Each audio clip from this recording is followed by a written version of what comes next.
Assalamualaikum warahmatullahi wabarakatuh. Selamat jumpa lagi dengan Bu Lilis.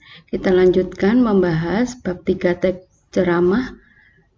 Kita akan melanjutkan ke bagian kebahasaan. Silakan siapkan buku paket, buka halaman 65 sampai dengan 71. Kita akan mengawali dengan ragam dari metode ceramah.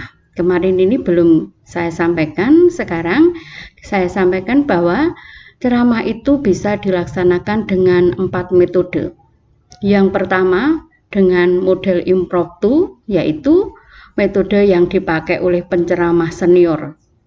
Ini tidak ada persiapan. Dengan metode impromptu, penceramah serta-merta atau langsung menyampaikan ilmu yang diingatnya pada saat ceramah.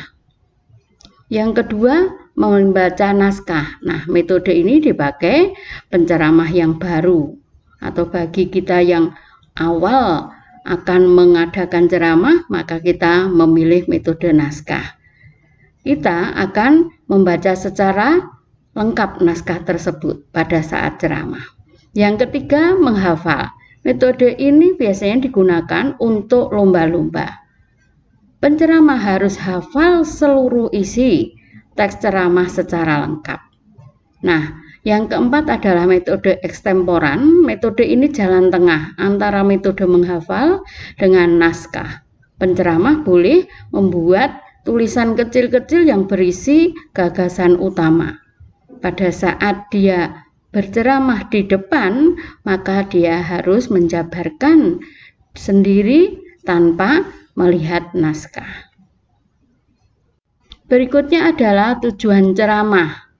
Ceramah yang kita laksanakan memiliki 6 tujuan. Yang pertama informatif, yaitu memberikan informasi kepada pendengar.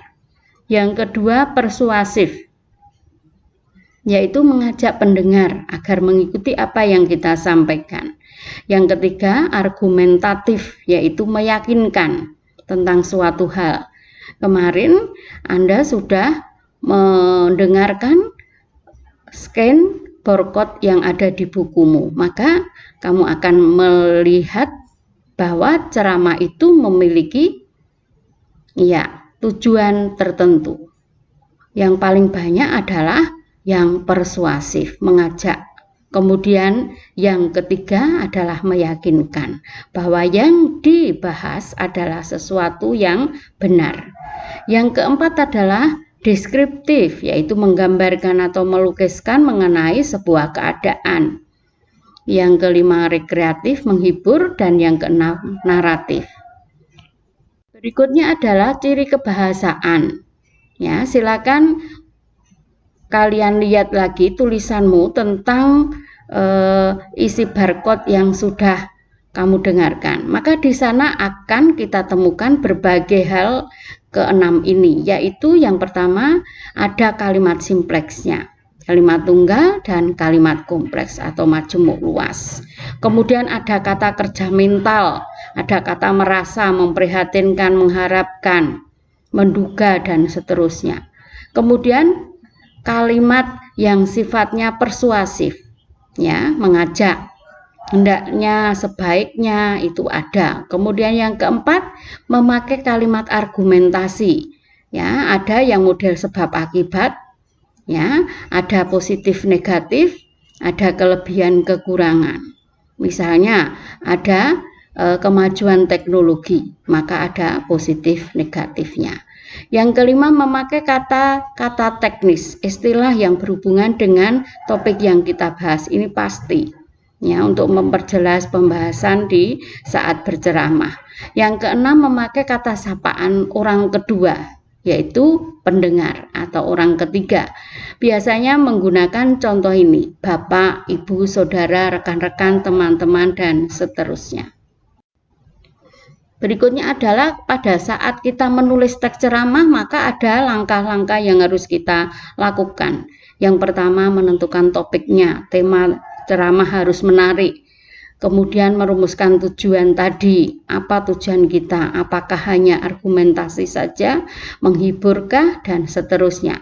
Yang ketiga, mengumpulkan informasi, tentunya yang berkaitan dengan tema. Ya, boleh dari apapun, berbagai sumber boleh diambil.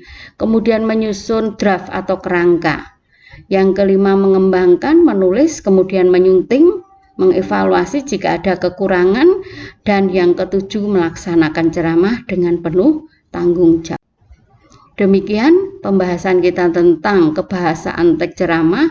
Kalian bisa lihat hasilnya dari penulisan pendengaran kamu terhadap barcode yang ada di buku. Semuanya ada di sana. Terima kasih, tetap sehat, tetap semangat, masa depan menanti kita. Assalamualaikum warahmatullahi wabarakatuh.